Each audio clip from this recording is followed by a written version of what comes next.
Assalamualaikum warahmatullahi wabarakatuh.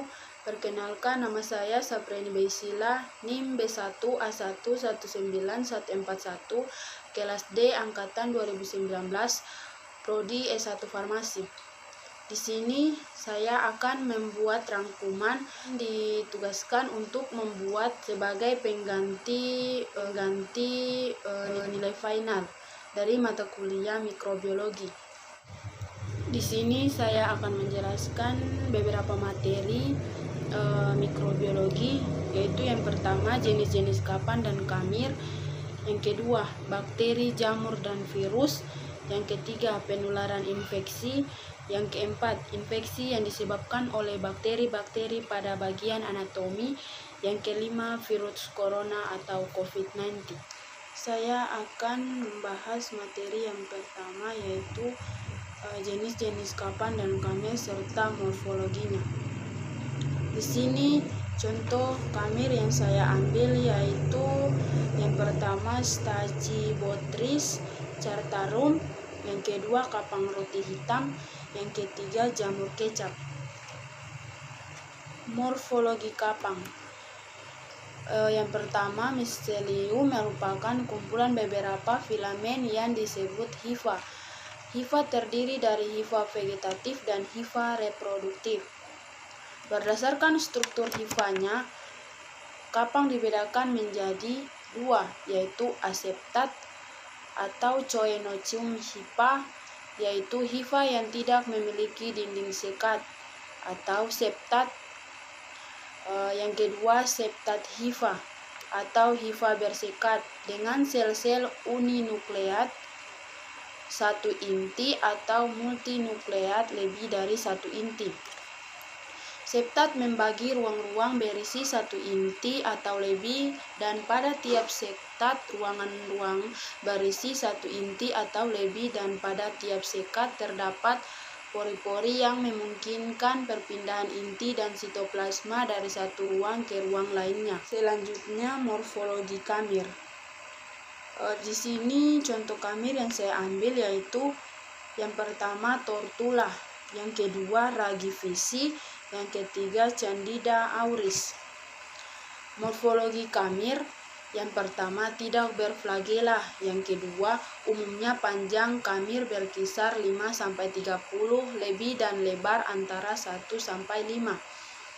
Yang kedua, ukuran dan bentuk sel kamir bermacam-macam, tergantung perbedaan umur dan kondisi lingkungan selama pertumbuhan. Yang ketiga, bentuknya bulat, oval, silinder, ogival, segitiga melengkung atau trianguler, berbentuk botol, berbentuk apikulat atau lemon, membentuk pseudomycelium, dan lain-lain. Selanjutnya untuk materi yang kedua, yaitu tentang bakteri, jamur, dan virus. Seperti kita ketahui, bakteri dan jamur adalah merupakan mikroorganisme atau merupakan jasad hidup yang mempunyai ukuran sangat kecil. Perbedaan yang mencolok di antara virus, bakteri, dan jamur yaitu virus dia menular antara manusia. Bakteri tidak menular, sedangkan jamur menular hanya melalui kontak fisik saja. Contoh penyakit yang disebabkan oleh virus yaitu influenza. Contoh penyakit yang disebabkan oleh bakteri yaitu tuberkulosis atau TBC, tipes, dan diare. Contoh penyakit yang disebabkan oleh jamur yaitu kurap. Jenis-jenis media bakteri, yang pertama media basal, yang kedua media diferensial, yang ketiga media penguji, yang keempat media perhitungan, yang kelima attachment. Selanjutnya materi yang ketiga yaitu tentang penularan infeksi. Penularan infeksi yang pertama yaitu penularan melalui kontak langsung. 3 kelompok utama penyakit menular yaitu penyakit yang sangat berbahaya karena angka kematian cukup tinggi. Yang kedua, penyakit menular tertentu yang dapat menimbulkan kematian dan cacat walaupun akibatnya lebih ringan dari yang pertama. Yang ketiga, penyakit menular yang jarang menimbulkan kematian dan cacat tetapi dapat mewabah yang menimbulkan kerugian materi. Yang kedua, penularan melalui udara. Granulomatous dermatitis merupakan penyakit yang berjenis peradangan pada lapisan dalam kulit yang menyebabkan kerusakan pada saraf, lapisan kulit, dan anggota motorik tubuh. Penyakit ini bermula pada serangan kuman aerob berjenis Mycobacterium leprae yang dapat menyebar dan menularkan infeksi dengan penularan melalui kontak udara dan faktor genetika. Granulomatous dermatitis merupakan penyakit yang berjenis peradangan pada lapisan dalam kulit yang menyebabkan kerusakan pada saraf, lapisan kulit, dan anggota motorik tubuh. Yang ketiga, penularan melalui fekal oral.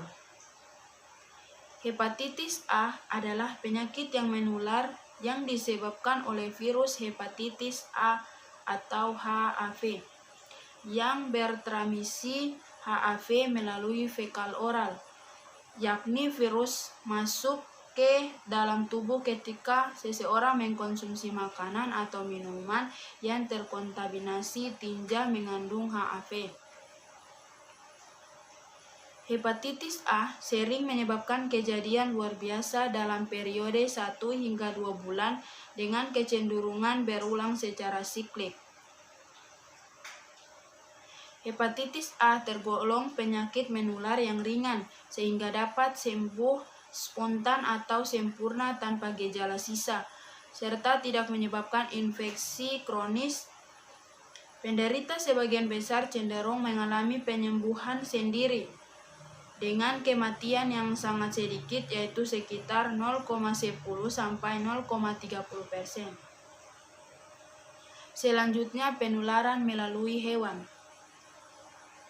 Antraks termaksud penyakit yang sudah lama sekali diketahui manusia. Penyakit ini tersebar di 5 benua, yaitu Afrika, Eropa, Asia, Amerika, dan Australia. Penyakit antraks mempunyai potensi sangat besar untuk menular dari hewan kepada manusia, terutama di daerah yang tergolong kurang subur dan tingkat pendidikan manusia masih relatif rendah. Penyebab penyakit antraks adalah bakteri berbentuk batang berukuran 1 sampai 1,5 mikron kali 3 sampai 8 mikron, bersifat aerobik, non-motil, gram positif yang disebut Bacillus anthracis. Bakteri ini akan membentuk spora yang amat tahan terhadap pengaruh lingkungan. Penyebab penyakit antraks adalah bakteri berbentuk batang. Cara penularan antraks dari hewan kepada manusia umumnya terjadi secara kontak dengan hewan atau hasil hewan. Penularan antraks melalui kontak pada kulit yang terluka atau menimbulkan antraks kulit dengan lesi khas. Selanjutnya, penularan melalui air. Diare adalah salah satu penyakit paling umum ditemui yang disebabkan oleh pencemaran air. Diare dapat mengakibatkan dehidrasi dan kematian bagi anak-anak. Cara mencegahnya dapat dilakukan dengan merebus air yang akan diminum untuk membunuh bakteri di dalam air. Diare yang sudah parah dan disertai dengan darah dan penyakit lain seperti demam dan muntah disebut dengan disentris. Materi yang selanjutnya yaitu tentang infeksi yang disebabkan oleh bakteri-bakteri yang terdapat pada bagian anatomi.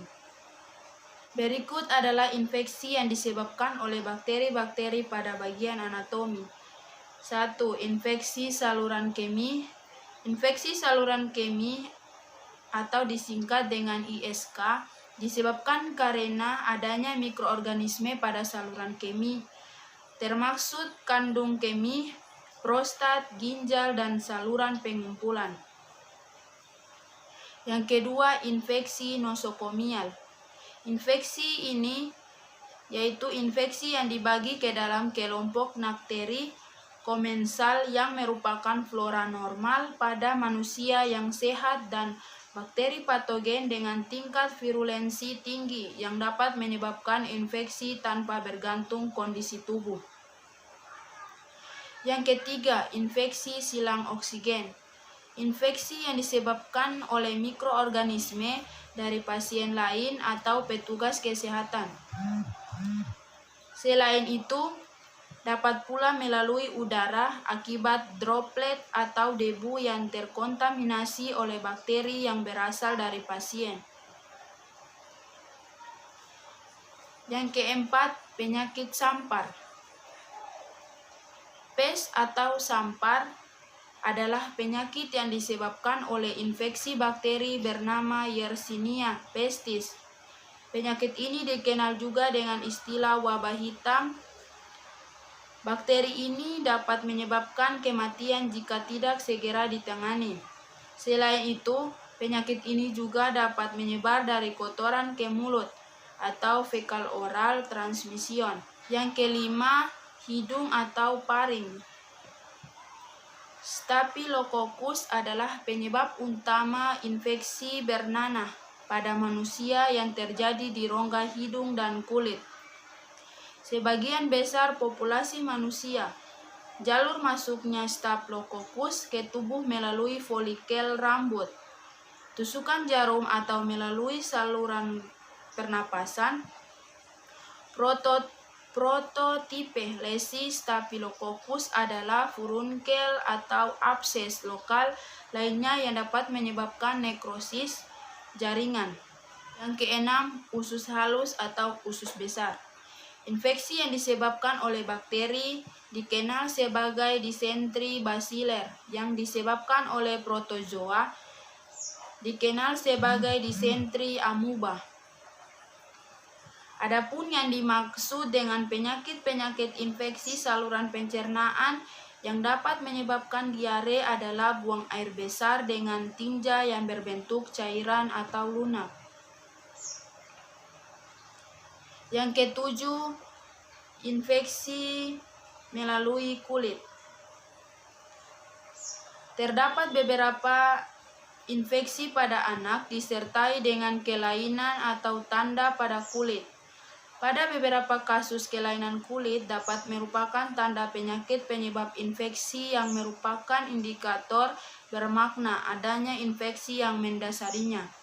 Selanjutnya, materi yang terakhir yaitu tentang mikrobiologi virus corona atau COVID-19.